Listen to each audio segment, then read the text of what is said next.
Good morning. Welcome to the Shrine of Remembrance.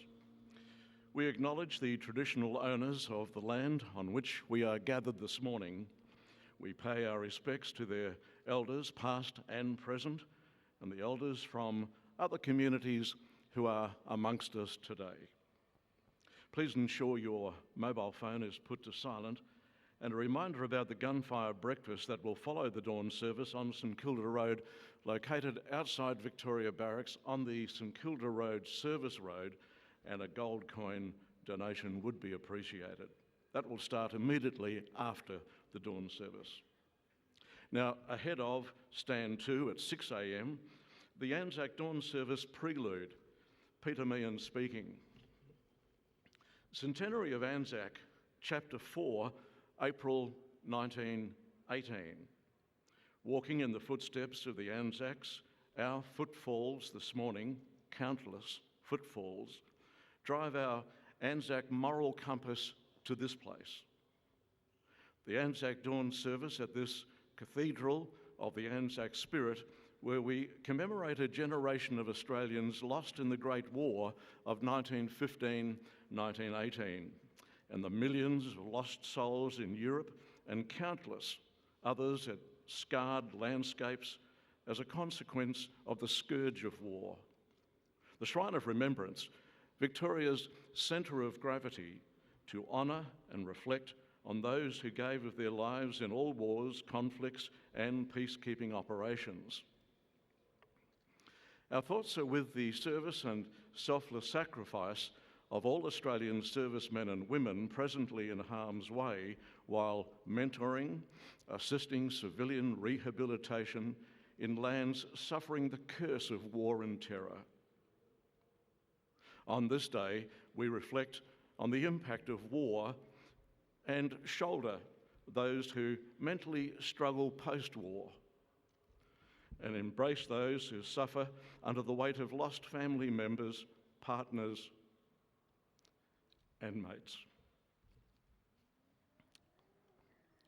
Gallipoli has galvanised Australians and New Zealanders, and to remember the 8,709 Anzacs who died, the Victoria Cross for Valour, awarded to the heroic, selfless few, with countless unrecorded Gallipoli and Western Front battle actions worthy of a Victoria Cross. Later on the Western Front, amid earth-shaking horror, bloodshed, fog of war, Lieutenant General John Monash rose from the ashes of Gallipoli to lead 205,000 Anzacs and 30,000 American forces in battles etched in Australian memory. Passchendaele, Menin Road, Fromelles, Pozières, Villers-Bretonneux, horror on the Somme, victory at Le Hamel, Mons and Quinton, and Amiens. 2018 marks the 100th anniversary of Anzac courage and unimaginable loss at Villers-Bretonneux. And may we never overlook the horrendous loss of life during the horrific battles of Bullecourt, Dernancourt, Hasbrouck. With ongoing casualties and dwindling reinforcements, the Australian Army Corps, led by Brigadier General Pompey Elliott, pushed back enemy advances, saving the Channel ports. 100 years ago, Lieutenant General John Monash, Army Reservist, was put in command of the entire Australian Imperial Force. His battle tactics, unconventional. Battle of Le Hamel. Monash conceived a first-time plan for victory at Le Hamel would bring armistice a step closer. His plan, a force of Anzacs with the support of American troops, including air support by the Australian Flying Corps and the Royal Flying Corps. This first such joint battle tactic, ground and air. Stage 1, Monash ordered the Australian artillery to create a smokescreen over Le Hamel to confuse the enemy. Stage 2, Flying below the smokescreen, Australian and British flown RE-8 aircraft dropped urgently needed supplies during the battle. The attack was a resounding success, with La Hamel taken in 90 minutes, 3 minutes longer than Monash had anticipated. These actions 100 years ago marked a turning point of 3 in the tide of war. Late 1918, Monash would successfully replicate his battle space tactics at Mont-Saint-Quentin and Amiens. The darkness and horror of war began to lift. August 1918, Lieutenant General Sir John Monash wrote to all of his men before the Battle of Amiens in Précy to the soldiers of the Australian Army Corps. Tomorrow we will engage in the largest and most important battle operation ever undertaken by the Corps. The full resources of our sister Dominion, the Canadian Corps, will operate on our right, while 2 British divisions will guard on our left. With heavy demands, I entertain no sort of doubt that every Australian soldier will worthily rise to the work ahead of us. I am confident, in spite of fatigue and physical strain, every man will carry on to his utmost of powers for the sake of Australia, the Empire, and our cause. I wish every soldier of the Corps the best of good fortune in victory. John Monash, Lieutenant General, Commander, Australian Corps. John Monash, Army Reservist, civilian engineer, and Melbourne Yarra River bridge builder, oversaw the repatriation of Australian troops in 1919. When he passed in 1931, an estimated 300,000 people gathered for his funeral.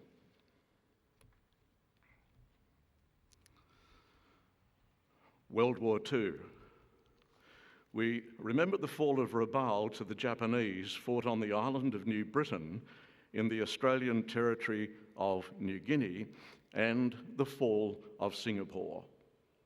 Let us remember 7,000 Australian soldiers lost, sailors committed to the eternal sea, and airmen blown from the skies during the New Guinea campaign. We also remember Australians and our nation's allies' bravery and sacrifice during the World War II Western Desert Campaign, 9 months of continuous fighting at El Alamein, Egypt. And those lost in war, when war came to Australia, the bombing of Darwin, Katherine, the bombing of Newcastle Steelworks, and the attacks in Sydney Harbour. We remember the bravery, suffering, and enduring courage of women in war. Australian nurses who served during decades of conflict and war, including present-day Australian Defence medical reservists serving in terrorised faraway lands. RAAF Reserve Medical Officer Group Captain Annette Hollian, who has recently served in numerous war zones at the sharp end, will speak to us during this morning's dawn service. We remember women at home. Let them never be forgotten. They forged a national workforce of sisters. They proved to be, in much more than name, the sisters of our fighting men. Let us also reflect on men, women, and children who were brutalised by war and became prisoners of war and suffered unimaginable degradation of body, mind, and spirit, should never be denied or forgotten.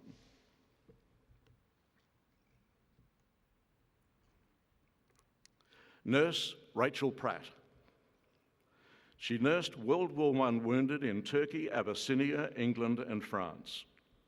While Germans attacked her casualty station, Rachel Pratt worked on, despite shrapnel that lodged in her lungs, working until she collapsed. Nurse Pratt was awarded the Military Medal for conspicuous gallantry and devotion to duty under fire, thus becoming one of only 7 Australian nurses to receive such an award. In 1927, Rachel Pratt established a rest home at East Melbourne. Shortly before her death, Australian forces were serving in Korea. That promoted a letter to her family that contained a philosophical insight, may I say. She wrote, "War is despicable, and for the world, there is no prospect of war ever ending."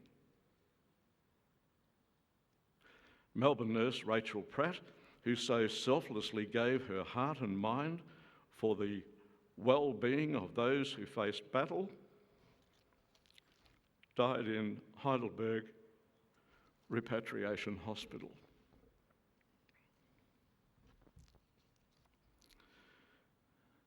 "2018, this truly is a significant year. It marks also the 75th anniversary of RAF Bomber Command, to which Australian air and ground crews were attached. 1943, Victorian-born Don McDonald gained his pilot wings at RAAF Point Cook. If you are near a screen, seen second from the left with fellow veterans when all were presented the Légion d'Honneur.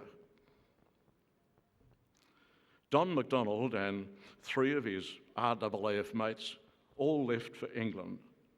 All 4 Victorians were later attached to Halifax heavy bomber squadrons of RAF Bomber Command.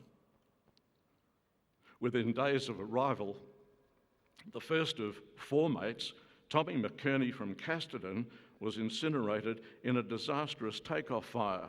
Just weeks later, the other 2 mates, Jimmy Upton from Penshurst and Jock Mackenzie of Terang, were blasted from the skies over Europe.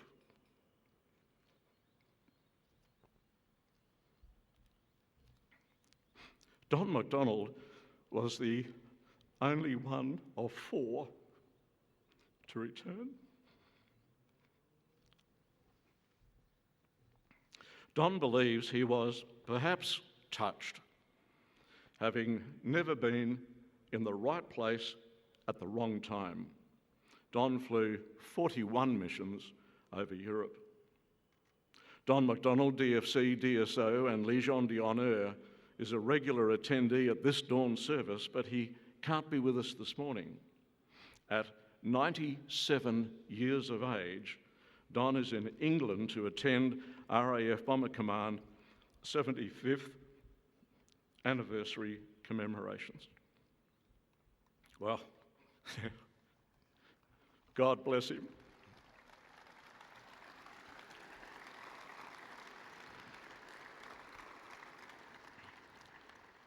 He and all who served in our veteran community. 2018 marks the 50th anniversary of the Battles of Coral and Balmoral, a series of actions fought during the Vietnam War. 1st and 3rd Battalions, Royal Australian Regiment, and joint forces of 12 Field Regiment guns, armoured personnel carriers and tanks were pitched against the North Vietnamese 7th Division and Viet Cong with numbers in the thousands. Fire support bases, Coral and Balmoral, were located in an enemy stronghold and passageway between Ben Hoa and Saigon. During 3 weeks of intense fighting, fire support base Coral was overrun by the enemy with horrific consequences for both sides. Matters may have been worse if it were not for a snap decision by Mortar Section Platoon Commander Tony Jensen to order his perimeter mortar team to lie flat, enabling heavier guns to level. Let us reflect. The battles of Coral and Balmoral resulted in 24 Australians killed, 109 injured. Battles of Coral and Balmoral were the largest single campaign losses of Australian soldiers during the Vietnam War. Let us remember the critical work of Australian peacekeepers, armed with the possibility of being able to prevent conflict and war in troubled lands. Peacekeepers are mentors, counsellors, and multilingual communicators who open doors to assist those living in fear. More than 65,000 Australians have served in more than 50 United Nations and other multilateral international peacekeeping operations since 1947.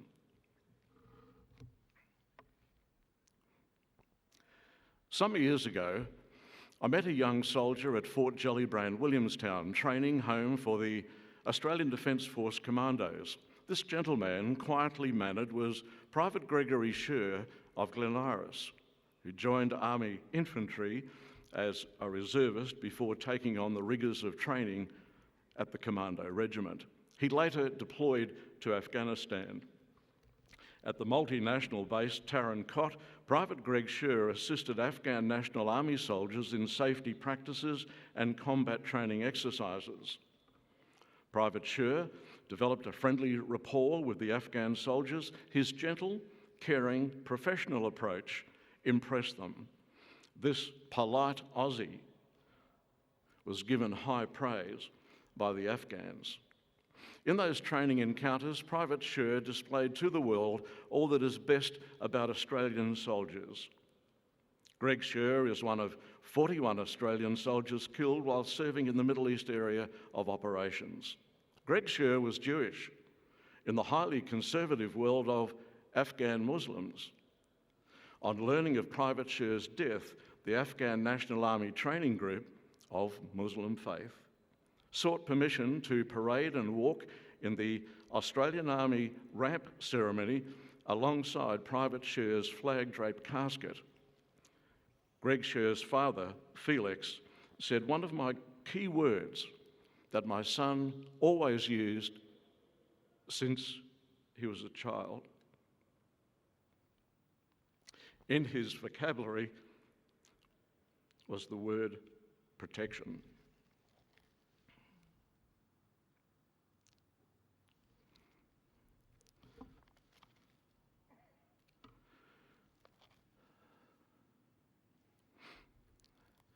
Alex, we move on to what is ANZAC? Words by former Governor-General of Australia, Sir William Dean, and I quote, "ANZAC is not merely about loss, it is about courage and endurance and duty and love of country and mateship and good humour and the survival of a sense of self-worth and decency in the face of dreadful odds." Of the 330,000 Australians who served overseas, 295,000 served in France.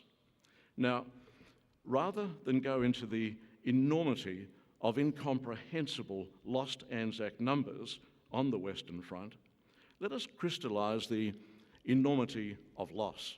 I want you to picture 10 of your friends or family, simply visualise 10 right now. To that parallel, of every 10 enlisted men, 2 would die. 4 in 10 would be physically wounded, perhaps multiple times. So of your 10 friends or family, you see in your mind's eye, 2 are dead, 1 is blind, 1 coughing mustard gas from his lungs, the other is on crutches, missing a limb or limbs, 1 remains hospitalised, maimed and shell-shocked. Of the remaining 4, they are mentally unhinged from the reality of what life used to be. 1 mutters to himself in a corner.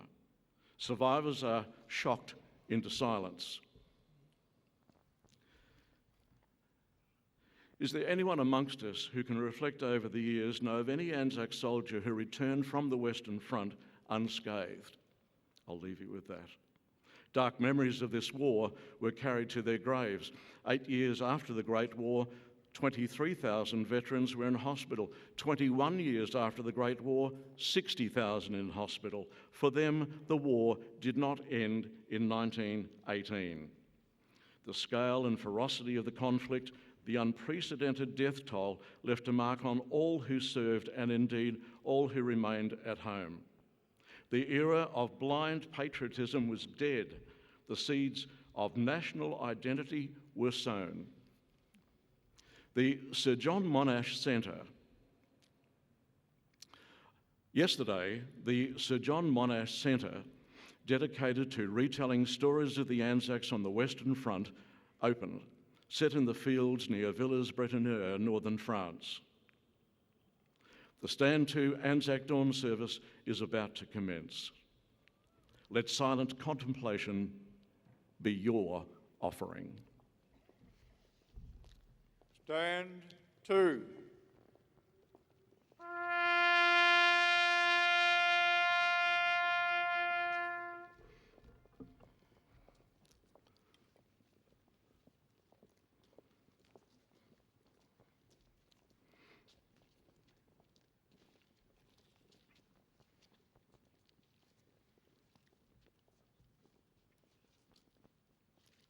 This morning's dawn service will commence with verses 3 and 4 of Lawrence Binyon's For the Fallen, to be recited by RSL State President Dr. Robert Webster. They went with songs to the battle. They were young, straight of limb, true of eye, steady and aglow. They were staunch to the end against odds uncounted. They fell with their faces to the foe. They shall grow not old as we that are left grow old. Age shall not weary them, nor the years condemn. At the going down of the sun and in the morning, we will remember them. We will remember them.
Lest we forget.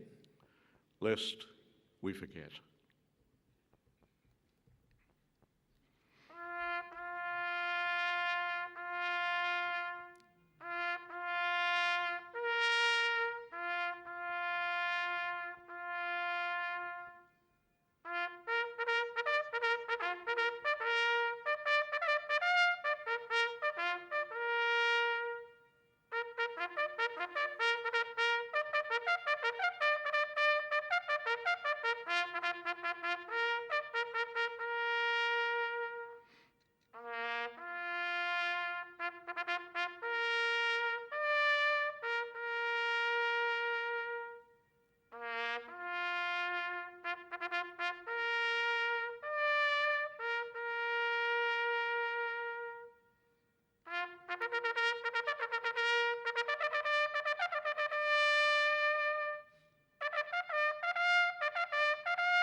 Stand down.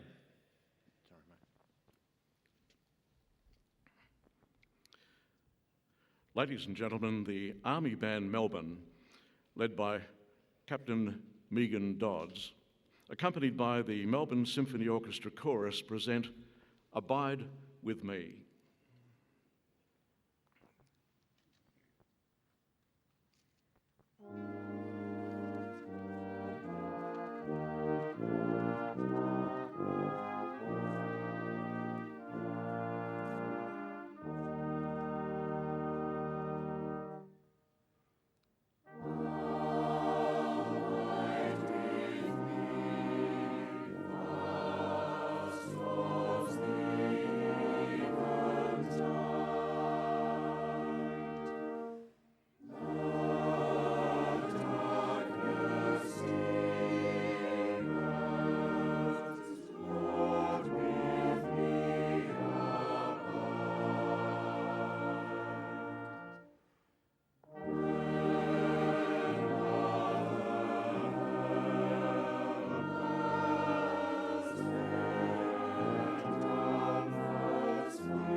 This morning's guest speaker is Group Captain Annette Holligan, a medical specialist reserve officer and clinical director surgery and peri-operative services, Royal Australian Air Force. She has a long career in providing humanitarian aid for those unable to care for themselves in trouble-torn countries. Deployments have included Papua New Guinea tsunami and Australian Government Banda Aceh tsunami response teams. With qualifications in orthopaedic surgery and trauma surgery, Annette Holligan has deployed into the Middle East area of operations 3 times, twice at Tarin Kot and once into Kandahar, leading the first team of Australian health specialists into the NATO Role 3 multinational medical unit. They were embedded in the 250 plus US Navy-led hospital, patients mostly being US Marines injured in dismounted improvised explosive detonation strikes. She has served at the United Nations Military Hospital East Timor and 5 deployments into war zones providing critical medical assistance. Group Captain Holligan has served on HMAS Manoora and HMAS Kanimbla. It was during these deployments the Royal Australian Navy lost a Sea King helicopter and 9 Australian Defence Force members who perished at Nias, Indonesia. She led the shore party to recover the bodies of her Australian Defence Force colleagues and friends.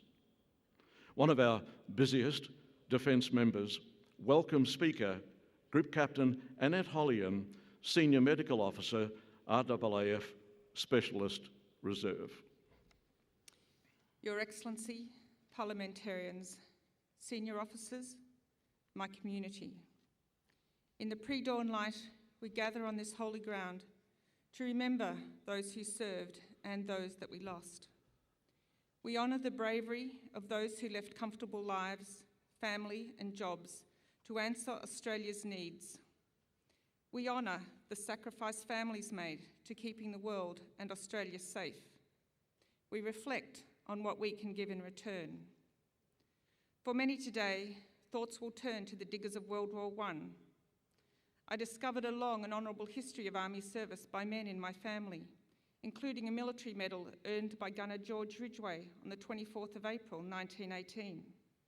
I have great uncles buried on the Western Front, others remembered on the Menin Gate, branches of the family trimmed off too soon.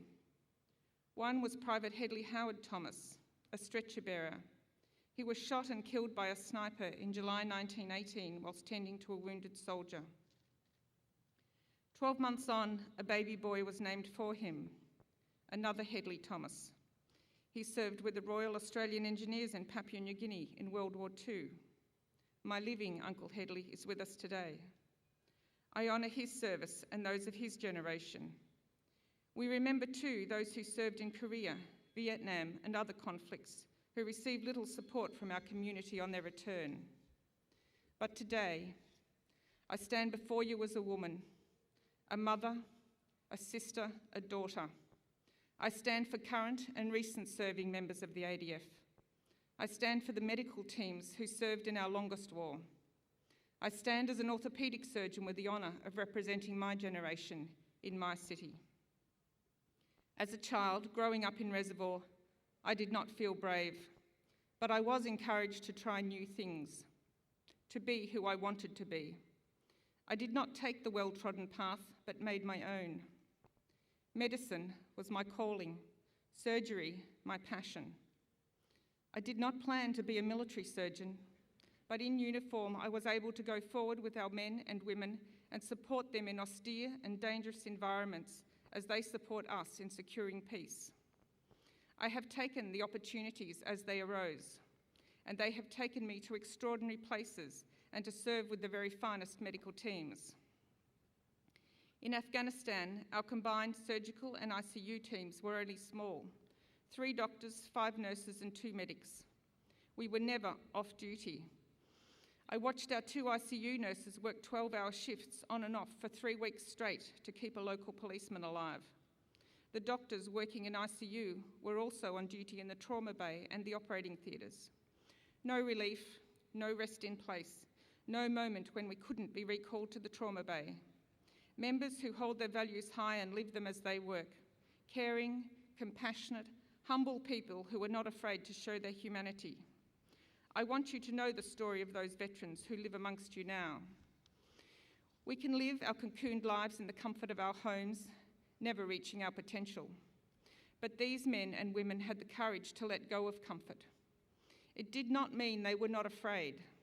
They acknowledged their fears, stepped forward, took risks, and served anyway. We learned resilience through adversity. We learned to get through the challenges together. We explored the limits of our potential and found those limits far greater than we suspected. Yet now, so many struggle to find employment. Ask veterans about their service, what stories their medals tell. I want you to know of their bravery, their courage on bases, in hospitals and in the field. You will be inspired by their stories. To me, my medals represent personal hardship, specific challenges, and many victories. Medical battles with scalpels, antiseptic, blood and dressings, mateship and loss, laughter and humour. Mine remind me of the people I cared for on deployment. A hungry child who lost an eye to a rock thrown by a farmer defending his crops. An 8-year-old who was shot as he slept. They reflect my efforts to save the remnants of a soldier's hands lost when his grenade went off, enough to allow his home country to restore the ability to hold his baby.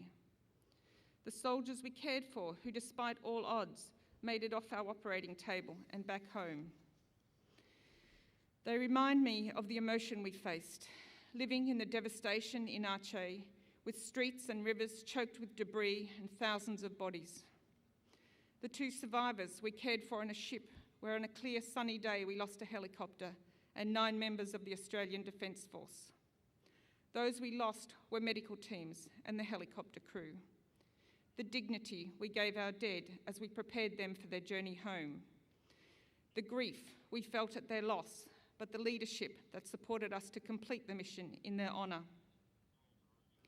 In the dust of Oruzgan, the pride we felt as Australians receiving those injured in the Battle of Anna-Calais. The comfort they felt when they heard our accents and saw our Australian flag. A moment of familiar humour when I asked a soldier, "Crikey, mate, what happened to you?" And he responded in kind, "Shot in the guts, ma'am." My medals remind me of the way we cared for those men, not only as medical staff, but as family, before sending them back home towards Australia to safety. Wondering always if we had done enough, if we were enough. Could someone else have done better? Through exercises and deployments, I have faced my own mortality. I have crystallised what is important to me: nurturing and supporting my family and junior doctors, ensuring our soldiers are backed by the very best medical care when they put themselves at risk. I have raised my children to be courageous and independent, to get up even when totally overwhelmed, to show up and shift their thinking, to seize the golden opportunities with open arms, to identify their values, to stand up for what they believe in, to speak up for those who have no voice. I ask you, my community, to take up this challenge. I ask you to be brave. Stand up for what you believe in. Speak up for others. To be kind, especially to yourselves. We are all imperfect, but that does not make us unworthy. As a leader, whether in front of the group or from within, to help every member reach their potential, to encourage your children, regardless of gender, to be brave. Especially encourage your girls to be brave, to stretch their experiences, to try, to fail, to get up and try again. Acknowledge the small moments of courage in every day. Raise up the most vulnerable among us and give them a voice. Support each other, our youth and our veterans. I ask you to join me in doing what we can every day to make life better for the veterans who serve this community and allow us to live in our current freedoms. Honour their service, respect their sacrifice and support their families. Give them connection and our community will reap the rewards, lest we forget.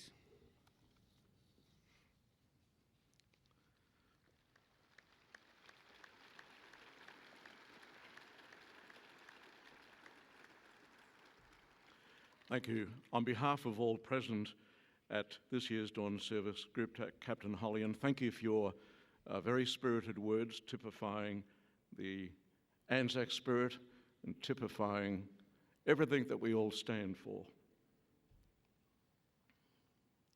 To recite in Flanders Field, Spirit of Anzac student Miss Sarah Truick from Rochester Secondary College.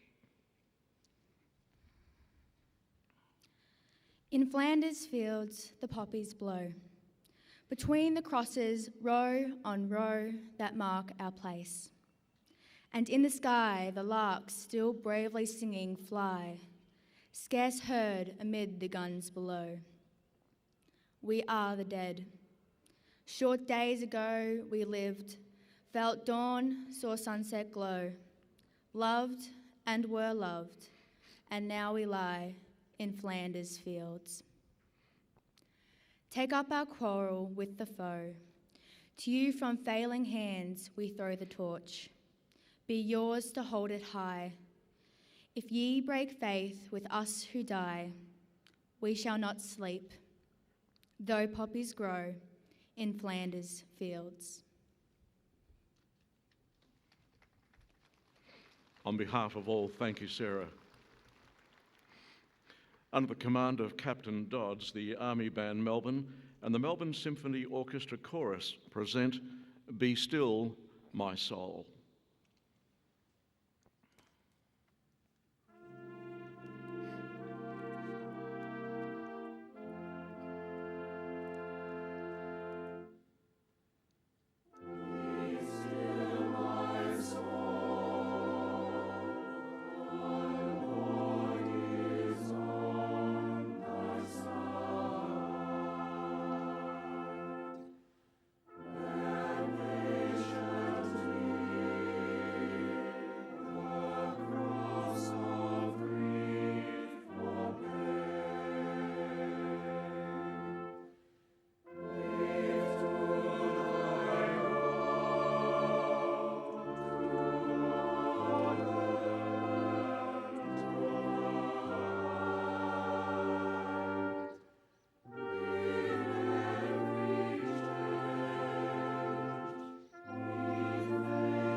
the Army Band Melbourne and again with the Melbourne Symphony Orchestra Chorus present the New Zealand and Australian national anthems.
The official party will now move into the inner sanctum with Her Excellency the Governor of Victoria leading the party, escorted by Dr. Robert Webster and Colonel Jason Cook, Anzac Day Chief Marshal.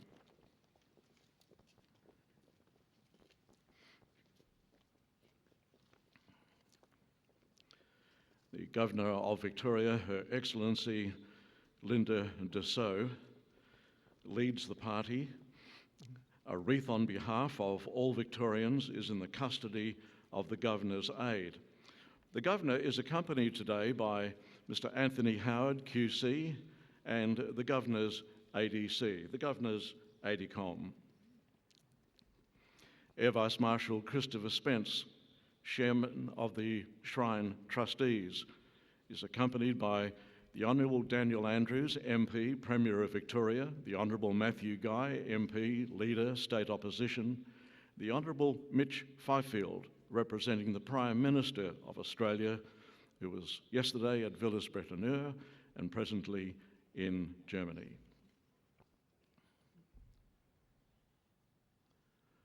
Our military representatives, Commodore Greg York, Royal Australian Navy, is the Senior Naval Officer in Victoria, Brigadier David Smith, representing Head Land Systems Division Army, and Air Commodore Glenn Braz, Commander Air Force Training Group. In the company also of Lieutenant Colonel Dale Parker, representative of the New Zealand Military Defence, and Mr. Graham Ashton, Chief Commissioner, Victoria Police.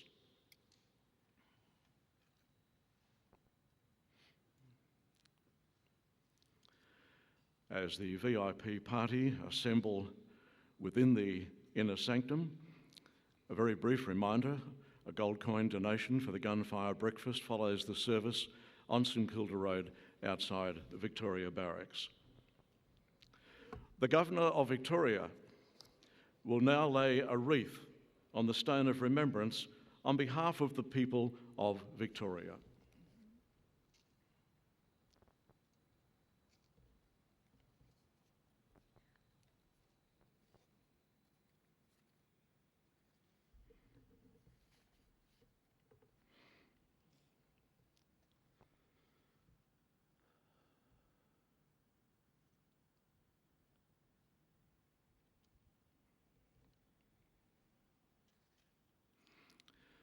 poignant moment. The official party in a few moments will also lay symbolic red poppies. A reminder that at 7 a.m. this morning, the visitor centre will be open to enable you to enter the lower sanctuary of the shrine and the inner sanctuary of the Shrine of Remembrance proper.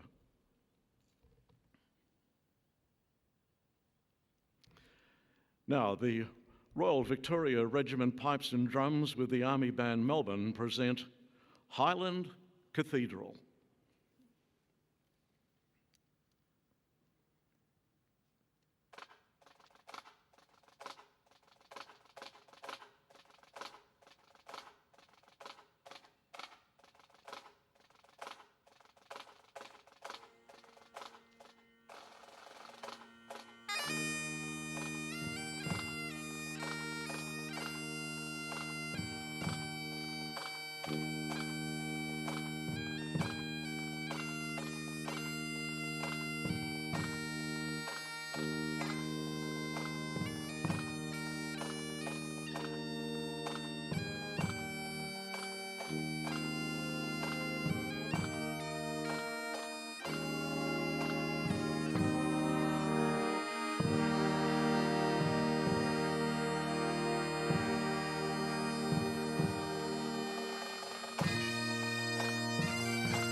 Ladies and gentlemen, boys and girls, interstate and intrastate and overseas visitors, that concludes the official dawn service ceremony this morning. The official party have departed the inner sanctum of the Shrine of Remembrance. You'll be invited at around 7 a.m. to enter the sanctuary to lay a poppy.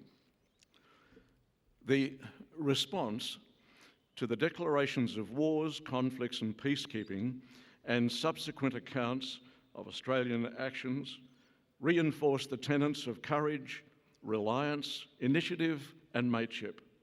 History bears witness to this. Veterans past and present. Veterans unable to attend the centenary of Anzac Dawn service, Chapter 4, as it is, 1918 to 2018. Including the infirmed, you are very loved and held in the highest esteem. Yes, indeed.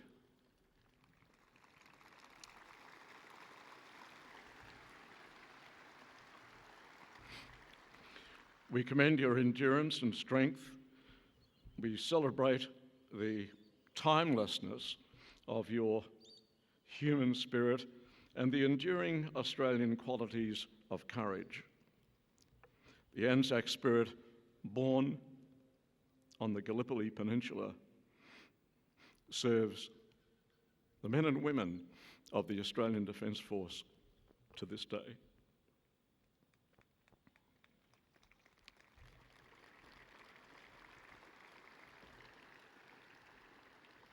A quick reminder now, by taking advice from Shrine Guards and Shrine officials, you'll soon be invited around 7 a.m. to the inner sanctuary to lay a poppy. Remember, for safety's sake, do take movement advice from Shrine officials.